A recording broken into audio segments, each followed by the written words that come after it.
Bang, soal kabarnya penyidik diganti seperti apa, Bang?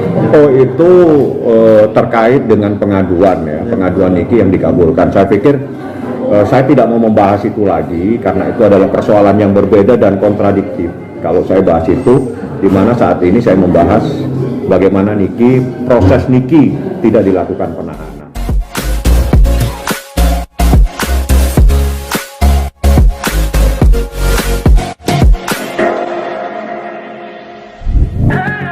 Bahwa bukan dibebaskan ya, jadi tidak dilakukan penahanan itu beda dengan dibebaskan. Kalau dibebaskan itu pernah ditahan terus dikeluarkan, atau pernah dihukum terus dibebaskan, itu namanya. Tapi kalau Niki tidak ditahan, artinya dari awal tidak dilakukan penahanan karena Niki itu saya mengajukan permohonan ke Kapolresta Serang Kota yang pada intinya bahwa Niki ini adalah single parent, bertanggung jawab terhadap 3 orang anaknya yang masih kecil-kecil, dan sekaligus dia adalah pencari nafkah satu-satunya. Nah, yang terpenting bahwa apa yang dilakukan Niki itu adalah postingan dari media sosial atau berita dari media yang dimuat ulang sama Niki di Instagram story-nya. Artinya Niki melakukan edukasi kepada masyarakat tentang proses-proses yang dilakukan oleh pencari keadilan seperti itu. Nah, karena saya mengajukan permohonan dengan jaminan dari Kak Fitri juga, akhirnya alhamdulillah itu menjadi pertimbangan dari Polresta Serang Kota, Bapak Kapolres, setelah melakukan gelar perkara bahwa cukup alasan untuk tidak melakukan penahanan terhadap Niki. Jadi Niki bukan dibebaskan tapi tidak ditahan. Dengan syarat yang pertama, Niki wajib lapor supaya tidak menyusahkan penyidik kalau diperlukan. Jadi kan ini terjadi miss ya, seakan-akan bahwa Niki itu tidak mau datang atau manggil. Sebetulnya bukan. Niki pada saat dipanggil ada keperluan pekerjaan yang tidak bisa dihindari, karena kalau namanya syuting itu kan kejar-kejaran. Apabila tidak hadir berarti kan episodenya berubah, ya kan. Beda dengan kita pekerja kantor. Kalau kita pekerja kantor, kita tidak datang, besok kita bisa kerjakan. Tapi kalau syuting, apa yang syuting hari ini tidak bisa disyuting untuk besok atau besok lusa, kan gitu ceritanya. Makanya di saat dia diperiksa ada keperluan syuting, saya kirim surat. Oke lah, saya nggak akan bahas itu lagi. Yang jelas, atas nama Nikita Mirzani saya ucapkan banyak terima kasih kepada Bapak Kapolda Banten, Prof. Irjen Rudi, yang memberikan atensi, perhatian luar biasa terhadap kasus ini dan meminta supaya jangan dilakukan penahanan apabila syarat-syarat yang diajukan oleh Nikita itu terpenuhi. Misalnya saya mengajukan permohonan, ada jaminan. Nah, jadi atas nama Nikita Mirzani saya ucapkan banyak terima kasih kepada Prof. Irjen Rudi, Pak Rudi, Kapolda Banten yang memberikan atensi dan memperhatikan, memonitor kasus ini, karena kasus ini betul-betul menjadi perhatian media massa, dan juga kepada Humas Polda Banten, Bapak Siritonga dan Wakapolres dan Pak Kasat yang memberikan hak kepada Niki, saya ucapkan banyak terima kasih semua. Dan juga rekan-rekan media yang memantau dan memonitor perkara ini, saya ucapkan banyak terima kasih. Seperti itu. Wah, kalau itu saya nggak bisa jawab ya, tapi Instagram itu kan punya hak ya.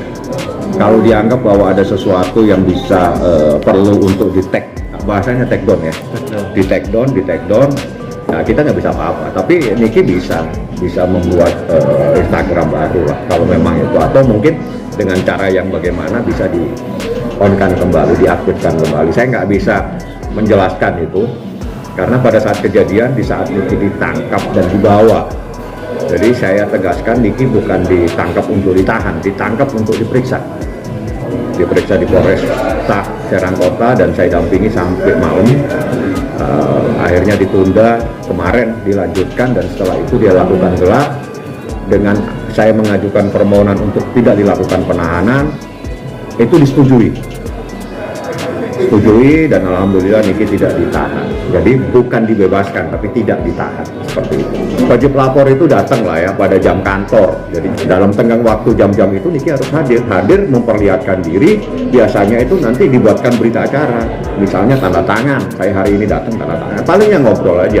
Satu, ingin tahu Niki nggak kemana-mana. Yang kedua, untuk menunjukkan bahwa Niki sangat kooperatif. Itu penting.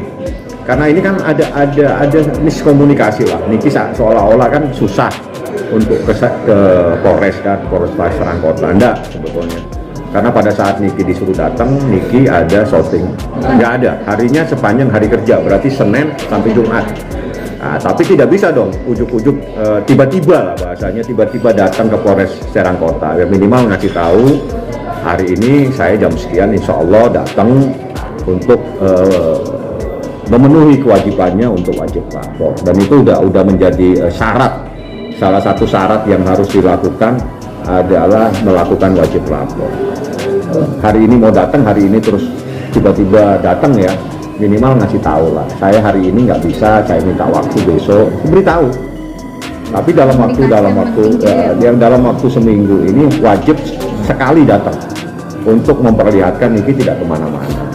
Ada itu syarat lah, syarat supaya dia tidak ditahan itu adalah wajib lapor. Karena kan ada sebuah kejadian di mana Niki beberapa kali dipanggil tidak bisa hadir. Nah nanti biar ini ditunjukkan bahwa sebetulnya saya bisa hadir. Dan Niki sudah komitmen untuk itu dan harus dilaksanakan. Bang, soal kabarnya penyidik diganti seperti apa Bang?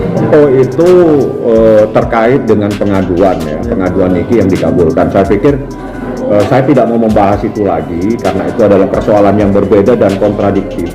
Kalau saya bahas itu, di mana saat ini saya membahas bagaimana proses Niki tidak dilakukan penahanan. Jadi karena Niki tidak dilakukan penahanan karena rasa kemanusiaan, jadi itu catat ya, karena rasa kemanusiaan, atensi juga dari Bapak Kapolda selaku pimpinan untuk wilayah Banten dan juga Bapak Kapolres, mereka memberikan atensi, diperhatikan, dipertimbangkan, dilakukan kelar oleh penyidik yang pada kesimpulan akhirnya tidak perlu dilakukan penahanan. Jadi bukan ditahan, bukan dibebaskan. Tidak perlu dilakukan penahanan dengan syarat A, B, C, D. Dan itu dipenuhi. Kalau tidak ada negosiasi, yang ada surat saya tunjukkan kepada Kapolres. Saya menjelaskan bahwa ini kasus tindak pidana pencemaran nama baik. Ya, kalau menurut putusan Mahkamah Konstitusi dan juga putusan undang-undang bahwa ancamannya adalah 4 tahun, bukan undang-undang yang lama. Nah itu pencemaran nama baik, bukan kasus pembunuhan, bukan kasus narkoba, bukan kasus teroris. Mohon menjadi pertimbangan untuk tidak melakukan penahanan dengan alasan Niki adalah satu-satunya pencari nafkah di keluarga. Yang kedua, Niki mempunyai anak 3 yang harus dibiayai. Nah, yang terpenting, Niki akan kooperatif. Niki akan mematuhi semua syarat-syarat yang ditentukan oleh penyidik. Misalnya wajib lapor, ya akan wajib lapor. Misalnya saya perlu memeriksa, Niki pasti akan datang.